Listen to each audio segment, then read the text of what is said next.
All right, so test number 3 is going to cover 3 chapters. It's going to be over chapter 6, 7, and 8. So the very first concept that you should be aware of is how to read a chemical reaction equation. Okay, you should know how to read any chemical reaction equations. So for example, here we have the combustion reaction of hydrogen gas. So hydrogen is burnt in the presence of oxygen, and what you get is water as your product.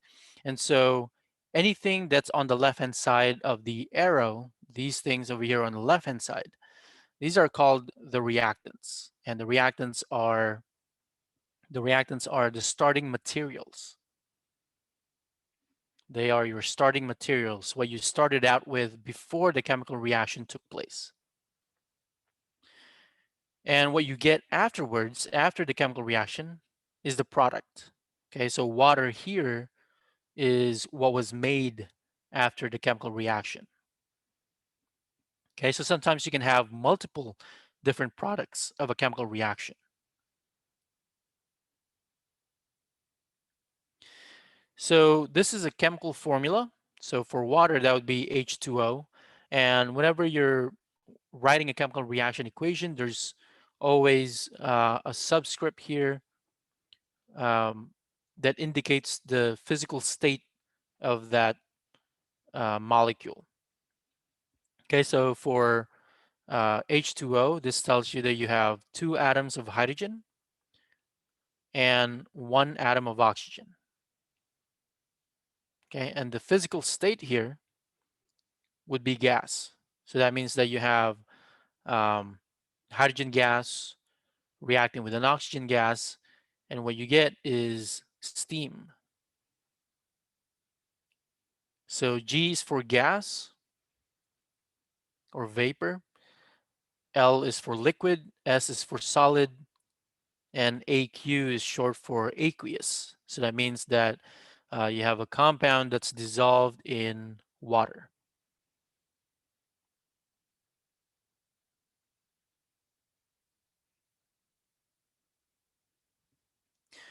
All right, the second concept that you should know for the next test is balancing chemical reaction equations. Okay, so let's look at this one example right here. We have cobalt 3 oxide, a solid cobalt 3 oxide reacting with solid carbon, and this generates solid cobalt and carbon dioxide gas. So how do we balance this chemical reaction equation? Well, the first thing that you want to do is to create a partition separating the left-hand side, the reactant side from the product side. Right? So here's the partition, and then you're going to list all the elements that are present in the chemical reaction equation. So here we have cobalt, oxygen, and carbon, which is the same thing on the right-hand side, cobalt, oxygen, and carbon. And then we're going to start counting the number of atoms for each of the element here. So for the cobalt, we have 2 cobalt atoms, 3 oxygen atoms, and 1 carbon atom. On the right-hand side, we have 1 cobalt, 1 carbon, and 2 oxygen atoms. All right. And so you're going to compare the numbers here and see which one you can balance first. I would try to balance oxygen first in this case because we have an odd number here. We have 3 versus 2. And so we can put a coefficient. So the only way that you can balance a chemical reaction equation is by adding coefficients. You can't change the chemical formulas. You can't change the subscripts. All right, you can only add coefficients, and coefficients act as multipliers. All right, so those are the numbers in front of the chemical formula. All right, so to balance out the oxygen first, I would put a coefficient 3 in front of carbon dioxide, and then recount the total number of atoms that we have. So we have now 6 oxygen atoms and 3 carbon atoms. All right, so we have a total of 6. 3 times 2 is 6. 3 times 1 is 3 for the carbon. And now we're going to take a look at what changed, right? So here we have oxygen 3, carbon 3. So now we can put a coefficient 2 in front of the cobalt 3 oxide to balance out the oxygen atoms. So let's put a 2 right here. Now you can multiply 2 times 3 is 6. So the oxygen atom, the number of oxygen atoms will change to 6.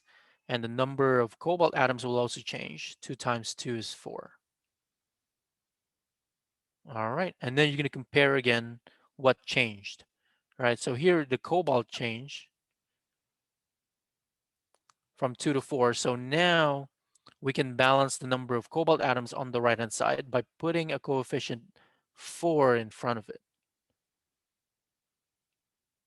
All right, so the number of cobalt atoms is now balanced. Same thing for oxygen. Now we're going to take a look at carbon here. We can put a coefficient 3 in front of this carbon and everything should check out. All right. And that's basically how you balance chemical reaction equations. Um, a more challenging balancing equation problem would be those involving polyatomic ions. And if you want to look at some examples, you can take a look at your notes and go from there.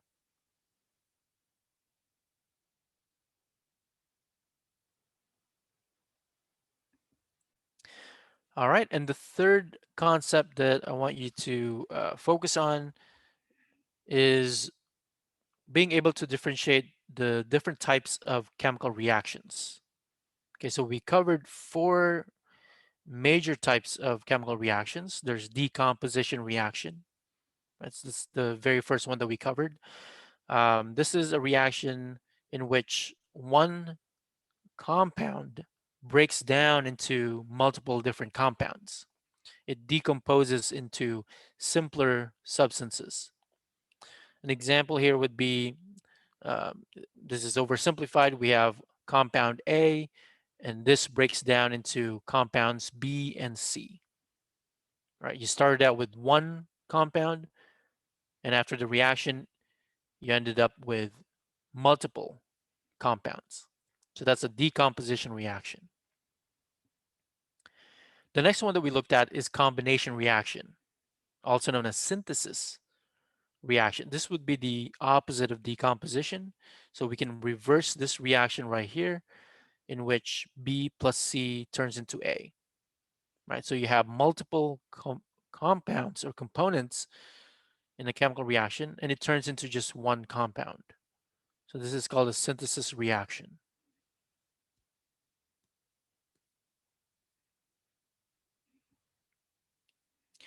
The third chemical reaction type is called single displacement reaction, also known as single replacement reaction. This usually involves a solid metal reacting with an aqueous ionic compound. So here we have metal 1, it's a solid metal 1, and then we have metal 2 in an ionic compound. Nm means non-metal, and again this is aqueous. That means you have an ionic compound dissolved in water, and it's reacting with this metal right here. And so the products of this single displacement reaction is shown here, where you have metal 1 and metal 2 switching places. Okay, so now you have metal 2 by itself as a solid, and then metal 1 as part of the ionic compound. So they switch places here.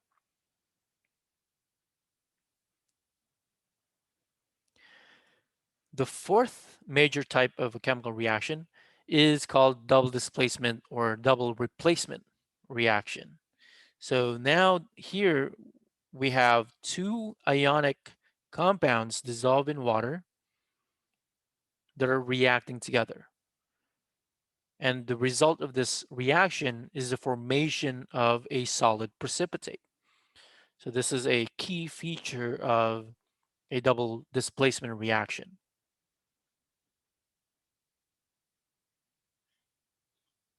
Okay, so we have metal 1 and metal 2 swapping places here. So they trade places. And again, one of the ionic compounds is rendered insoluble in water, and that's why it's a solid. It precipitates out of the solution as a solid.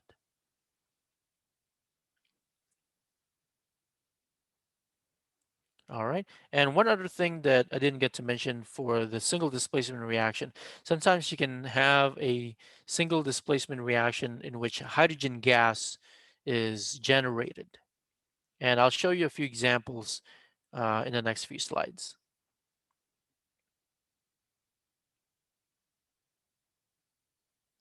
All right, so we'll get to the examples whenever we look at predicting products of some of these chemical reaction types.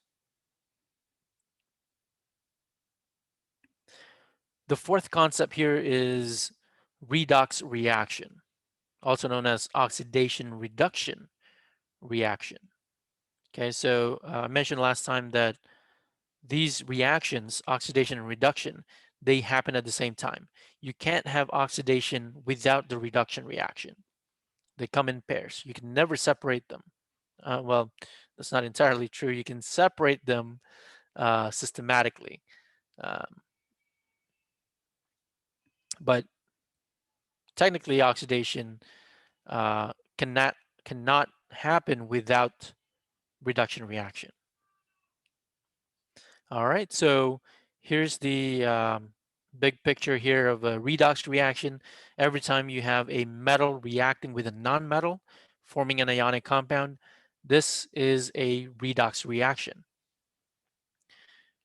Okay, we know that metals tend to lose electrons, whereas nonmetals tend to gain electrons.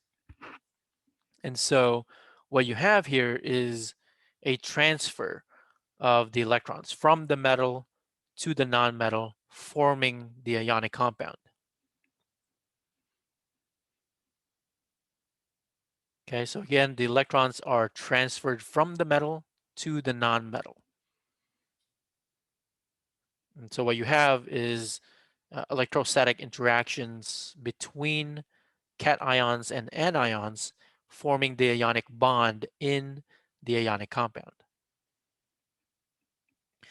Whenever you have a redox reaction between metal and a nonmetal or a molecule, the metals are always the ones that get oxidized in the process, and the nonmetals are always the ones that get reduced in the process. Okay, the molecule contains nonmetals. So the metal, when it gets oxidized, that means that it's losing electrons. The electrons are lost, okay? And the metals are the ones that are undergoing oxidation reaction because they're losing electrons. The nonmetals or the molecules are the ones undergoing reduction reaction, okay? Because they are gaining these electrons. So make sure that you um, understand oxidation reduction reaction. Um, there's definitely a question, maybe a few questions on the test asking you about this type of chemical reaction.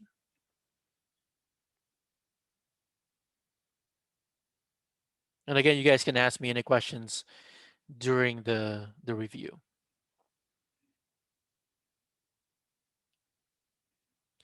All right, and the fifth concept is how to predict the products of different chemical reaction types.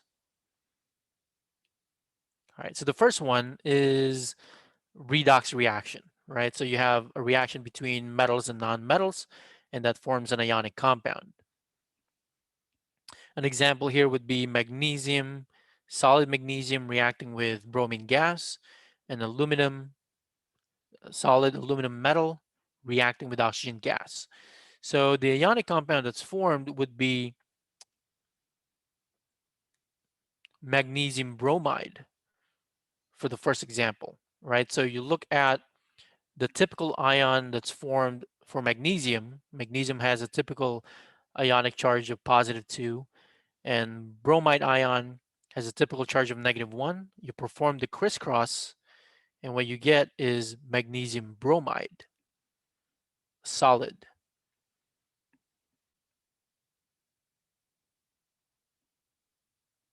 Same thing over here. You have aluminum reacting with oxygen gas. You look at the typical ionic charge of aluminum, which is +3. Typical charge of an oxide ion, which is -2. And what you have is aluminum oxide.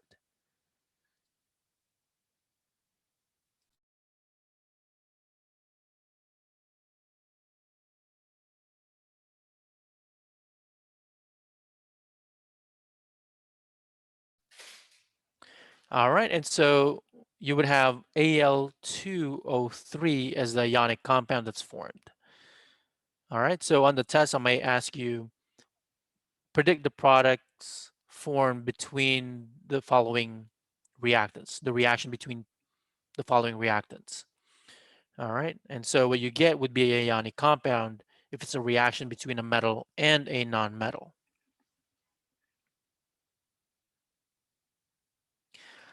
And don't forget to always balance the chemical reaction equation. So over here, we have a total of four aluminum atoms on the left, 6 oxygen atoms on the right, 6 oxygen atoms on the left. So it's balanced.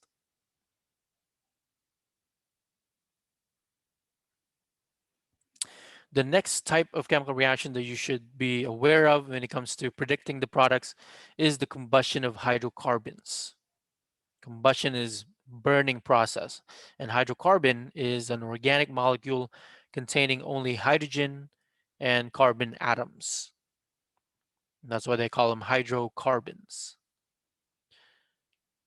And whenever you're combusting or burning hydrocarbons in the presence of oxygen gas, you always get the same types of products.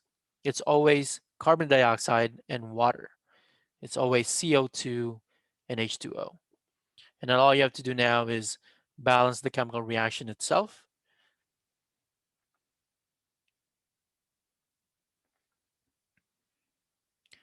And the third type of chemical reaction in which you have to know how to predict the products is single displacement reaction. And we'll take a look at the fourth one, which is double displacement.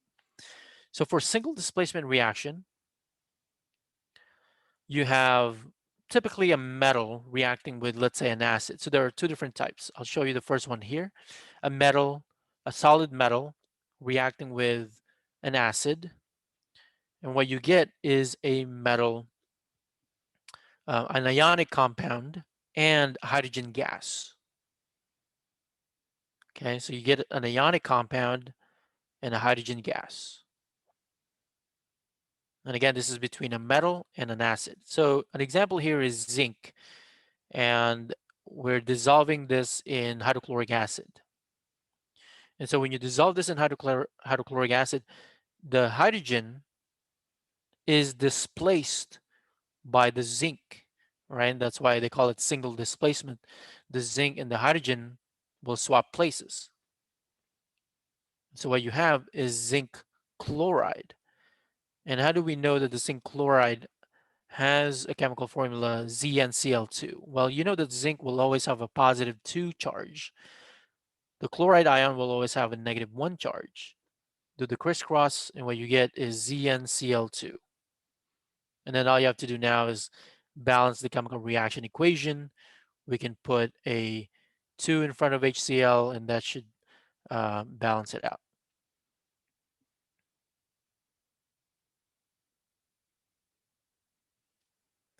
The second type of a single displacement reaction that you'll encounter pretty often is a reaction between a metal, a solid metal, and water. Okay, when I say solid metal, this could be an alkali metal, group 1 metals, or alkaline earth metals, the group 2 metals, reacting with water. And so when that happens, you always get the same type of products. Again, a hydrogen gas and metal hydroxide. It's a base. Okay, so you have a metal hydroxide. Here's an example. So we have magnesium reacting with water or being dissolved in water. So what happens is that you'll get a hydrogen gas as a product and a magnesium hydroxide. So what would be the formula of magnesium hydroxide? Well, magnesium has a +2 charge, or magnesium has an ionic charge of +2, and then hydroxide -1. Crisscross them and you get MgOH2. The hydroxide ion being in parentheses here, and then the 2 outside. All right, and then you can check if the equation is balanced. So you can see that we have 2 oxygens on the right. We could put a coefficient of 2 in front of water, and that should balance the chemical reaction.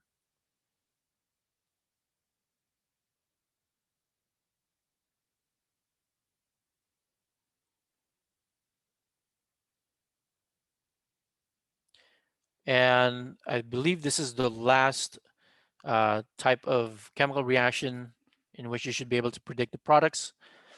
It's called double displacement reaction, also known as precipitation reaction. Actually, there's another type of double displacement, which is neutralization reaction. That will be the next one. All right, so double displacement reaction, also known as precipitation reaction, you always have a solid precipitate that will form. Again, that's the key feature of a double displacement reaction. Here's an example, right? So we have ionic compounds that are dissolved in water, is indicated by AQ here being aqueous. So we have lead-2 chloride dissolved in water. We have sodium iodide dissolved in water. We mix them together, and what you get is a solid precipitate, lead iodide or lead-2 iodide. And the other would be sodium chloride. So as you can see, we have the lead Pb and the sodium Na swapping places here. So now what we have is NaCl and PbI2.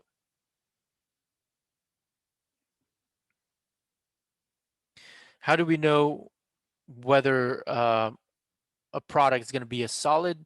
You have to look at the solubility rules table.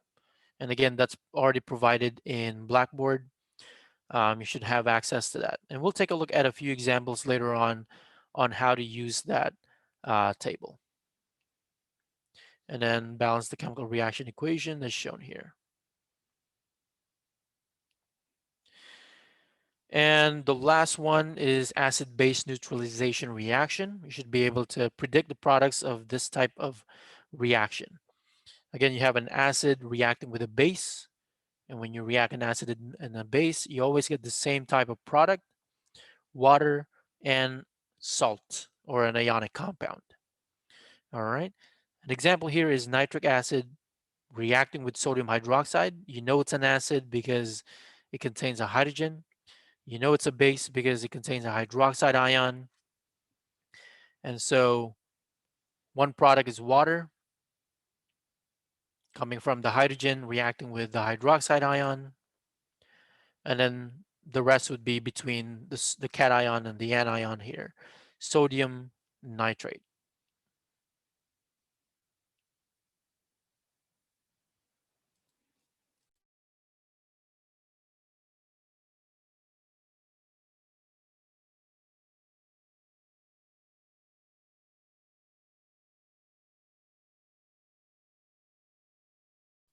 So these are the products of an acid-base neutralization reaction.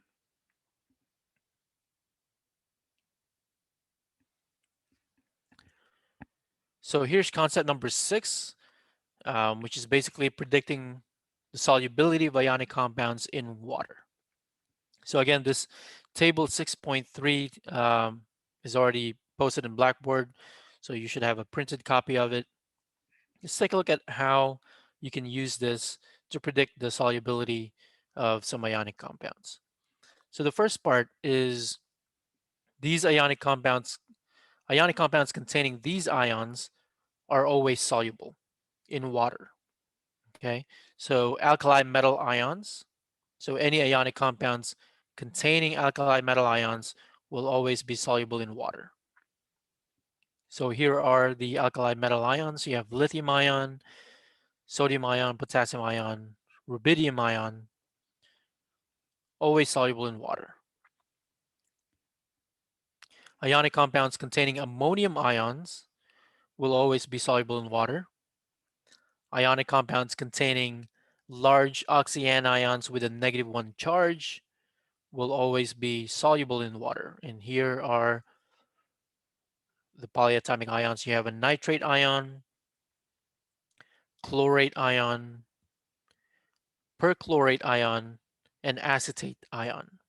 So if you have ionic compounds containing these polyatomic ions, they will always be soluble in water.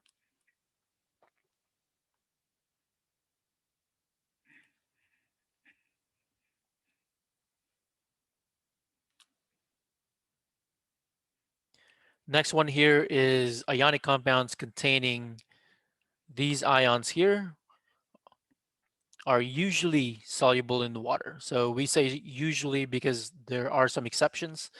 So for example here, ionic compounds containing halides are usually soluble, like fluoride, chloride, bromide, and iodide, unless they are paired with lead ions or silver ions. So if you have AgCl, for example, silver 1 chloride or silver bromide, insoluble in water. Okay, lead chloride, lead bromide, same thing, insoluble in water. Ionic compounds containing sulfates are usually soluble unless paired with barium, calcium, lead, and silver. So if you have barium sulfate, insoluble in water. Lead sulfate, silver sulfate, calcium sulfate, insoluble in water.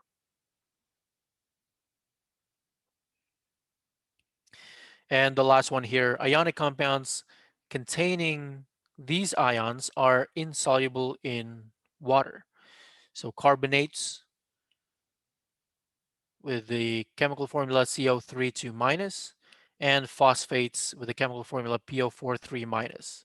So if you see any ionic compounds containing these ions, they will be insoluble in water unless, of course, they are paired with these ions here,